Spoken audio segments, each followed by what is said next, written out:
ତ ଜୟ ଜଗନ୍ନାଥ ସାଙ୍ଗମାନେ, ମୁଁ ସକାଳୁ ବାହାରିଗଲି ମୋ ଛୋଟି ମିନି ବ୍ଲଗ୍ ସହିତ। ପ୍ରଥମେ ତ ଆମେ ଗାଡ଼ି ଧରିକି ବାହାରିଥିଲୁ, କିଛି ଏମିତି ହାଲତ ଥିଲା ରାସ୍ତାର। ତ ଆମେ ରାସ୍ତାକୁ ନ ଦେଖି ଆମେ ବାହାରି ଯାଇଥିଲୁ ଷ୍ଟେସନ୍ ସାଇଡ଼୍କି ଦେଖିଦେଇଥିଲୁ। ଷ୍ଟେସନ୍ ସାଇଡ଼୍ରେ ଦେଖିକି ଆମ ଗାଡ଼ି ଧରିକି ଆମେ ସୁଟ୍ ସାର୍ଟ ବୁଟ୍ ବାଡ଼ ହେଇକି ତେଲ ଟାଙ୍ଗି ଯାକେ ଯାଇଥିଲୁ।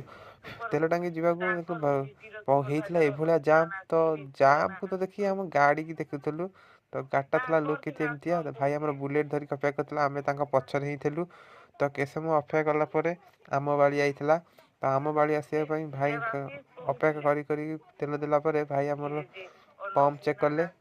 ପମ୍ପ ଦେଖା ପ୍ରେସର ଦେଖିଥିଲୁ ଠିକ୍ ଅଛି ଆମ ଗାଡ଼ି। ପଇସା ଦେଇକି ଆମେ ବାହାରି ଯାଇଥିଲୁ। ତ ଆମ ଗାଡ଼ି ଦେଖିଲ ଆଜି ହାଲତ ରୋଡ଼ର ଏଭଳିଆ ଥିଲା। ଖରା ଟିକେ ପାଗ ଥିଲା, ଖରା ଶୀତ ପାଗ ଥିଲା। ଭାଇ ଭଉଣୀ ସବୁ ଯାଉଛନ୍ତି, ଆମେ ବି ତାଙ୍କୁ ଦେଖି ଆମେ ବି ଚାଲି ଯାଉଛୁ। ଆମ ଗାଡ଼ି ସ୍ପିଡ଼ ହେଲାଣି।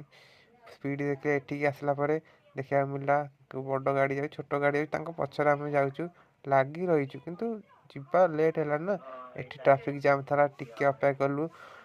ଟିକେ କ'ଣ ବହୁତ ଅପେକ୍ଷା କରିବାକୁ ପଡ଼ିଥିଲା। ଏଠି ବହୁତ ବଡ଼ ଟ୍ରାଫିକ୍ ଜାମ୍ ଥିଲା, ଟିକେ ଜାମ୍ ହେଲା ପଳେଇଥିଲୁ ଡ୍ୟୁଟି ଲେଟ୍ ହେଉଥିଲା ନା। ବର୍ତ୍ତମାନ ଡ୍ୟୁଟିକୁ ଆମେ ପୁରା ଗାଡ଼ି ଧରିକି ସ୍ପିଡ଼ରେ ଆମେ ବର୍ତ୍ତମାନ ଗତି କରୁଥିଲୁ। ଦେଖିବା ତ କୋଳା ରାସ୍ତା ଏଇଭଳି ଟିକେ ହାଲତ ଥିଲା। ଗଲାପରେ ଆଉ କିଛି ଭିଡ଼ିଓ ନକରି ରାତିକି ଯେତେବେଳେ ବାହାରିଥିଲୁ ଘରକୁ, ଶୀତ ତ ଲାଗୁଥିଲା। ତ ପ୍ରଥମେ ଆଗେ ଟିକେ ଭିଡ଼ିଓ କଲା। ଶୀତରେ ଆମେ ଜ୍ୟାକେଟ୍ ଫ୍ୟାକେଟ୍ ପିନ୍ଧିକି ହେଲମେଟ୍ ପୁରା ମୁଣ୍ଡ ଦେଇକି ଆମେ ବାହାରି ଯାଇଥିଲୁ ପୁରା ରକ୍ଚା ସ୍ପିଡ଼ରେ। ତ ସ୍ପିଡ଼ରେ ଆମେ ବାହାରି ଯାଇଛୁ। ଘରକୁ ପହଞ୍ଚିବୁ କେମିତି ଦେଖୁଛୁ ରାସ୍ତାର ହାଲତ ପୁରା ଏଇଭଳିଆ। ଶୀତରେ କିଏ ବାହାରୁନାହାନ୍ତି, ଆମେ ହିଁ ଏକେ ବାହାରିକି ଯାଉଛୁ। କେଉଁ ଲୋକ ନାହାନ୍ତି, ଖାଲି ଆମେ ହିଁ ଦେଖିବାକୁ ପଡ଼ୁଛୁ। ଏଠି ଭାଇ ତାଙ୍କର ସେ କାମ କରୁଛନ୍ତି, ଆମେ ଏପଟ ସେପଟ ଟିକେ ଅନେଇ ଦେଉଛୁ କାହିଁକିନା ଶୀତ ପ୍ରବଳ। ସେଇ ଭିତରେ ଆମେ ଗାଡ଼ି ଧରିକି ଆମେ ଚକଚକ୍ ବ୍ରିଜ୍ରେ ଆସି ପଡ଼ୁଛୁ।